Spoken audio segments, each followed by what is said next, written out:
Hello friends, स्वागत है आपका एक और नई वीडियो में। तो आज की वीडियो उन लोगों के लिए है जो इस साल अपनी विंटर ट्रिप में स्नोफॉल को एंजॉय करने के लिए ओली जाने का प्लान बना रहे हैं या फिर ओली ट्रिप के बारे में जानकारी चाहते हैं।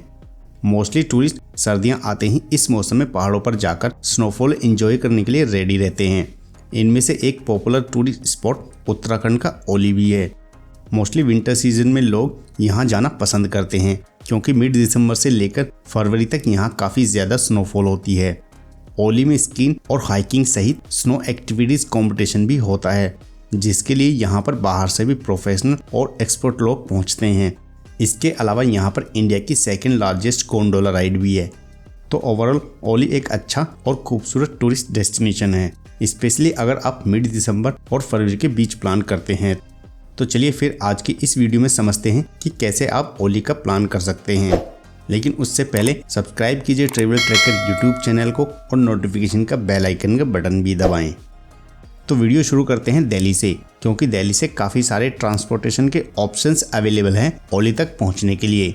दिल्ली से जो ओली का डिस्टेंस है वह अराउंड 520 किलोमीटर्स है, और अगर हरिद्वार से बात करें तो हरिद्वार से यह आपको 280 किलोमीटर और देहरादून से भी ऑलमोस्ट 290 किलोमीटर दूरी पर पड़ता है। तो अगर आप दिल्ली एनसीआर से ओली जाने का प्लान कर रहे हैं तो आप अपने पर्सनल व्हीकल से भी इजीली जा सकते हैं। इसके लिए जो बेस्ट रूट रहता है वह हरिद्वार होते हुए ऋषिकेश, देवप्रयाग, रुद्रप्रयाग और कर्णप्रयाग होते हुए आप जोशीमठ पहुंच सकते हैं, और जोशीमठ से ओली अराउंड 7 से 8 किलोमीटर की दूरी पर है। इसके अलावा आप दिल्ली से बस द्वारा भी जा सकते हैं। यह ओवरनाइट जर्नी होती है। अगर आप ओली जाने के लिए बस का विकल्प चुनते हैं तो ओली पहुंचने के लिए आपको सबसे पहले ऋषिकेश तक आना होगा। और रेट की बात करें तो दिल्ली से जो ऋषिकेश का उत्तराखंड रोडवेज का किराया होता है वह 400 से 500 रुपये होता है, और अगर आप वोल्वो वगैरह लेते हैं तो उसका 800 रुपये से लेकर 1000 रुपये तक किराया पड़ता है। ऋषिकेश पहुंचने के बाद आपके पास जोशीमठ तक जाने के 2 ऑप्शन मिलते हैं। पहला है शेयरिंग कैब या टेम्पो ट्रेवलर, और दूसरा है बस। लेकिन बस ऋषिकेश से केवल सुबह 6 से 8 बजे तक ही चलती है, इसलिए अपना टूर इस तरह से प्लान करिए जिससे आप ऋषिकेश में सुबह पहुंच सकें और जोशीमठ तक जाने वाली बस का टिकट ले सकें। बात करें किराए की तो बस का किराया 600 से 700 रुपये और शेयरिंग कैब या टेम्पो ट्रेवलर का 1000 से 1200 रुपये के आसपास होता है। अगर बात करें ट्रेन से ओली पहुंचने की तो ओली का नियरेस्ट रेलवे स्टेशन देहरादून और हरिद्वार है। आप ट्रेन द्वारा इन स्टेशनों तक आ सकते हैं। उसके बाद हरिद्वार या देहरादून से आप ओली जाने वाली बस या शेयरिंग टैक्सी ले सकते हैं, और वहीं फ़्लाइट के लिए आप देहरादून के nearest airport jolly grand airport तक आ सकते हैं। फ्रेंड्स, जोशीमठ पहुंचने के बाद ओली तक जाने के आपके पास 2 विकल्प हैं। एक तो आप रोपवे से जा सकते हैं या फिर आप बाई रोड जा सकते हैं। बट विंटर्स में during heavy snowfall by road काफ़ी ज़्यादा ट्रैफिक हो जाता है और कई बार रोड भी बंद रहते हैं, तो आप रोपवे से भी ओली पहुंच सकते हैं। और रोपवे का जो टिकट काउंटर है वह आपको जोशीमठ में ही मिल जाएगा। इसकी जो टिकट प्राइस होती है वह अराउंड 1000 रुपये पर पर्सन होती है, और 25 लोग एक बार में इसमें बैठ सकते हैं। जोशीमठ से ओली तक का 4 किलोमीटर का यह ट्रैक होता है और लगभग 25 मिनट में आप ओली पहुंच सकते हैं। हालांकि बुकिंग फुल होने की वजह के कारण रोपवे के लिए ज़्यादातर पैसेंजरों को वेट भी करना पड़ता है। दोस्तों, ओली पहुंचने के बाद अब बात कर लेते हैं कि ओली में होटल वगैरह के क्या क्या ऑप्शन हैं और होटल कहां लेना आपके लिए बेस्ट रहेगा। तो होटल जो है वह आप ओली में भी ले सकते हैं और ओली से 8-10 किलोमीटर पहले जोशीमठ में भी बुक कर सकते हैं। जोशीमठ में आपको 1000-1500 से 2-2500 रुपये तक के होटल ऑप्शंस देखने को मिलेंगे, और ओली में जो होटल वगैरह के प्राइस स्टार्ट होते हैं वो होते हैं 3, 4 या 5000 से।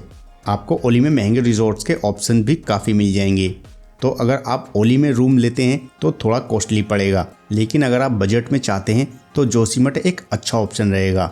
वहाँ आप बजट होटल ले सकते हैं, लेकिन यहाँ पहले से ही होटल वगैरह बुक करके आना अच्छा डिसीजन होगा, क्योंकि during winter season specially during snowfall जब काफ़ी पीक सीजन होता है तो ओली में होटल वगैरह ढूंढने में भी प्रॉब्लम होती है। तो अपने बजट और कन्वीनियंस के अकॉर्डिंग होटल चूज़ करें। अब बात कर लेते हैं कि कैसे आप ओली को एक्सप्लोर कर सकते हैं और यहाँ कौन कौन सी स्नो एक्टिविटीज़ हैं जो आप कर सकते हैं, और ओली को एक्सप्लोर करने के लिए डे वाइज क्या बेस्ट आइटनरी होनी चाहिए। तो फ्रेंड्स, जिन लोगों ने होटल जोशीमठ में लिया है वो पहले दिन सबसे पहले जोशीमठ से रोपवे बुक करके केबल कार से स्नो कवर्ड माउंटेन्स और हिमालयन पीक्स के अमेजिंग व्यू एंजॉय करते हुए ओली के लास्ट पॉइंट तक जा सकते हैं, क्योंकि जितने भी मैक्सिमम स्नो एक्टिविटीज़ और स्कीइंग वगैरह होती हैं वह लास्ट पॉइंट पर होती हैं। इस जगह पर टूरिस्ट कई प्रकार की स्नो एंड एडवेंचर एक्टिविटीज़ करते हैं, जैसे trekking, skiing, camping, snowmobile ride, snowboarding, slope और स्नो स्कूटर राइड वगैरह। लेकिन इन सब एडवेंचर एक्टिविटीज़ के प्राइस काफ़ी हाई होते हैं, तो इसलिए इन सब को करने के लिए आप अच्छे से बार्गेनिंग भी कर सकते हैं, जिसके बाद ये काफ़ी अफोर्डेबल रेट्स में आपको करने के लिए मिल जाते हैं।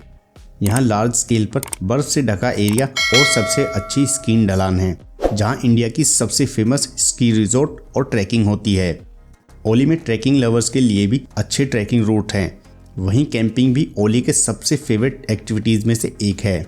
ओली से आप नंदा देवी माउंटेन रेंज सहित हिमालय की और भी कई हाई पीक्स को देख सकते हैं। इसके अलावा ओली में एक आर्टिफिशियल लेक भी है, जो दुनिया की सबसे ऊंची मैन मेड लेक है। सर्दियों में ये लेक पूरी तरह से बर्फ से जम जाती है।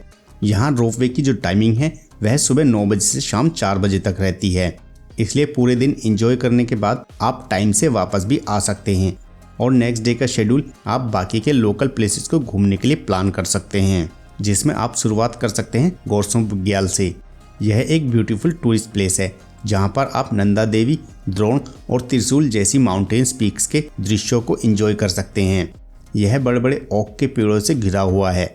इसके लिए आपको ओली हिल स्टेशन से इस प्लेस तक पहुंचने के लिए लगभग 3 किलोमीटर की ट्रैकिंग भी करनी होती है। उसके बाद आप विजिट कर सकते हैं क्वानी बुग्याल।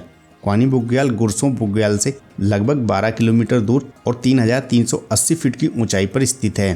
क्वानी बुग्याल ट्रैकर्स के बीच एक पॉपुलर डेस्टिनेशन है। नंदा देवी और दूनगिरी जैसे बर्फ से ढकी पहाड़ों के खूबसूरत व्यूज़ के साथ यह एक फेवरेट कैंप साइट है, जिसे भी मोस्टली टूरिस्ट विजिट जरूर करते हैं। यहाँ पर कुछ समय बिताने के बाद आप जा सकते हैं त्रिशूल पीक।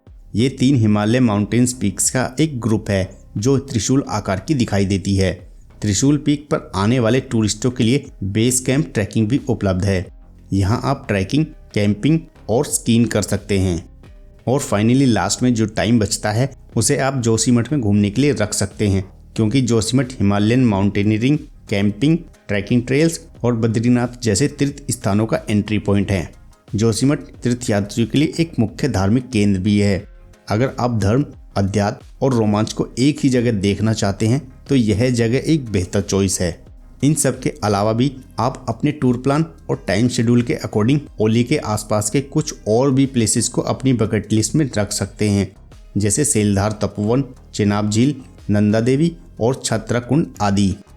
दोस्तों, बात करें ओली में विजिट करने के सबसे अच्छे समय के बारे में तो मोस्टली विंटर सीजन में लोग यहाँ पर जाना पसंद करते हैं, क्योंकि मिड दिसंबर से लेकर फरवरी तक यहाँ काफ़ी ज़्यादा स्नोफॉल होती है और ये समय स्नोफॉल और विंटर स्नो एक्टिविटीज़ के लिए सबसे अच्छा होता है। और इस समय ओली में ट्रैकिंग, स्कीइंग, कैंपिंग और रोपवे राइड को खूब इंजॉय भी कर सकते हैं। बाकी गर्मियों के सीज़न में अप्रैल से जून तक आप यहाँ विजिट कर सकते हैं। अब अगर बात करें पूरी ट्रिप की बजट की, तो यह टोटली आप लोगों पर डिपेंड करता है कि आप लोग किस तरह से खर्च करते हैं और कैसे आप अपना ट्रिप प्लान करते हैं। बट अगर एवरेज बजट की बात करें तो लगभग 15,000 रुपये से लेकर 20,000 रुपये तक एक कपल का एक्सपेंसेस आ जाता है 2 से 3 दिनों के लिए। इन सब के अलावा ओली ट्रिप को लेकर अगर आपका कोई क्वेश्चन या क्वेरी है तो आप कमेंट में जाकर पूछ सकते हैं। उम्मीद है वीडियो आपको पसंद आई होगी। अगर पसंद आई तो वीडियो को लाइक, कमेंट, शेयर करने के साथ साथ चैनल को सब्सक्राइब भी करें।